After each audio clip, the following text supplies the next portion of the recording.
नमस्कार. मला एका ताईंची कमेंट आली होती की ब्लाऊज शिवताना दोन्ही बाह्या एकसारख्याच होतात, तर असा प्रॉब्लेम नवीन शिकणाऱ्या मैत्रिणींना तर सारखाच येत असतो. त्यासाठी काय करायचं आहे, हे बघा, जेव्हा असे प्लेन ब्लाऊज असतात तेव्हा हा प्रॉब्लेम मात्र सारखाच येतो. तर काय करायचं आहे बघा, बाहीसाठी बाहीला एक उंचवटा भाग असतो आणि एक खोलगट भाग असतो आणि बाहीचा मध्य असतो. तर असा आपल्याला मध्य काढून घ्यायचा आहे बाहीचा. आणि टीप मारताना काय करायचं आहे बघा, तुम्ही इथे थोडंसं लक्ष द्या.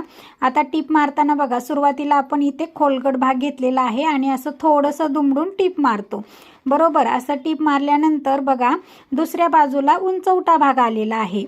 आता दुसरी स्लीव्ज घेताना आपल्याला सुरुवातीला उंचवटा भागच घ्यायचा आहे. या ट्रिक्स प्रमाणे जर तुम्ही बाही जोडायला घ्याल तर दोन्ही बाजूच्या दोन्ही स्लीव्ज होतात.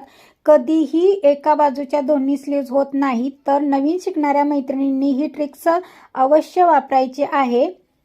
आता इथे बघा, मी तुम्हाला टीप मारून दाखवत आहे. बघा, सुरुवातीला खोलगट भाग घेतला, टीपच्या शेवटी उंचवटा भाग आला आणि दुसरी स्लीव्ज घेताना उंचवटा भागच घेतला. त्यामुळे इथे बघा, आपल्या दोन्ही साईडच्या दोन स्लीव्ज झालेल्या आहेत. इथे ब्लॅक कलरचा कपडा आहे त्यामुळे इथे आकार उठून दिसत नाहीयेत. त्यामुळे मी इथे खडूने मार्किंग करून तुम्हाला बाहीचे आकार दाखवलेले आहेत. तर इथे बघा, तुम्ही पाहू शकता दोन्ही बाजूच्या दोन्ही स्लीव्ज झालेल्या आहेत.